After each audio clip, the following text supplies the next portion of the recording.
Hello, welcome to Industry Reactions. Industry Reactions is a weekly briefing on industry events, changes, and future trends that impact your chemical business.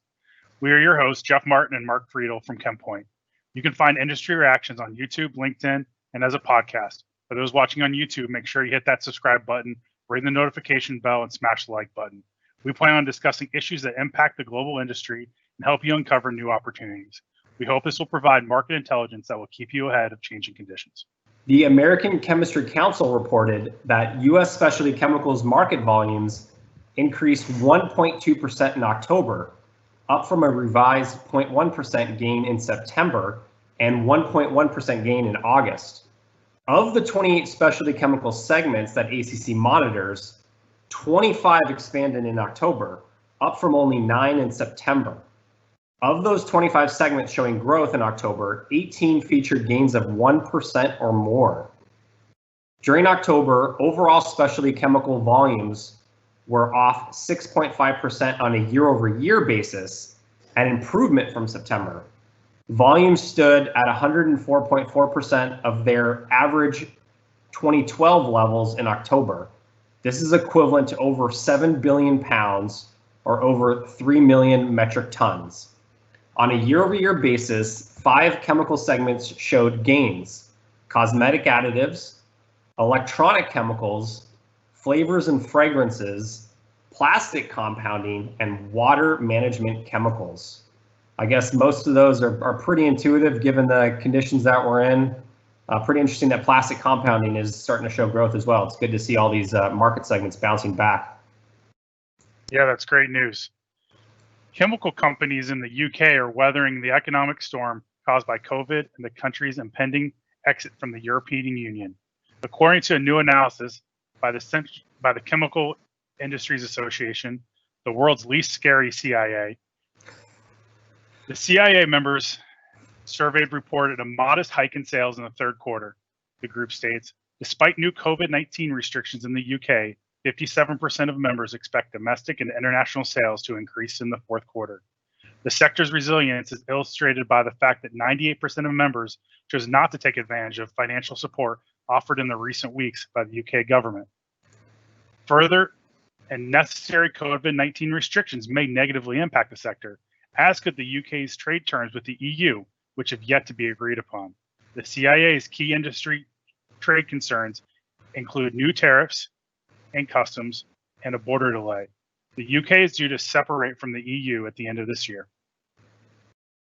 Yeah, you never want to mess with the CIA, the Chemical Industries Association. Yeah, they have some black sites, or so I hear. I'm sure. China's economy continues to improve after staging the fastest recovery from COVID-19 as compared to other major economies. The post-coronavirus boom in China and further growth in Northeast Asia continues to underpin the recovery for chemicals in the region and lift the sector globally. ICIS, not to be confused with the Islamic State group, ICIS end-use market analysis underscores just how strongly key downstream sectors for chemicals have been performing over the past few months. And while the specter of increased rates of infection hangs over market growth in Europe, the US, and Latin America, the global picture looks much brighter. That is largely because of the dominance of China in terms of global chemicals supply and demand. Oil tanks in America's most important crude storage hub are filling to the brim once again, quickly approaching critical levels last reached in May after prices crashed. Stockpiles at the Cushing, Oklahoma, the delivery point for West Texas Intermediates, stood at 61 million barrels as of November 13th, or about 81% of capacity, according to the most recent U.S. government data. That's 3.83 million barrels shy of levels seen in May. The reason behind the buildup are similar to what happened before. Refineries are still coping with lackluster demand as coronavirus cases surge anew. On top of that, some of them have also been undergoing seasonal maintenance. This has led the U.S. rig count to fall for the first time in more than 2 months, and a sign that the oil industry recovery from the pandemic may be more slow than we expected. Yeah, it's interesting to see that oil prices or the price for a barrel of crude oil seems to be hanging on there pretty steady, if not up a little bit. So there seems to be some inconsistencies. Correct. But I'm no oil and gas expert. Univar Solutions, the global chemical and ingredient distributor, announced that Evergreen Ingredients has selected Univar Solutions to distribute its portfolio of plant-based ingredients for food, beverage, and nutraceutical products in the United States and Canada, as well as various countries in Europe, Middle East, and Africa. The Evergreen product range, derived from barley grains, further expands the Univar Solutions comprehensive offering of plant-based food and nutraceutical products across these regions. NEXUS Fuels and Shell today announced a supply agreement for 60,000 tons over 4 years of pyrolysis liquid made from plastic waste, which is then converted into chemical products.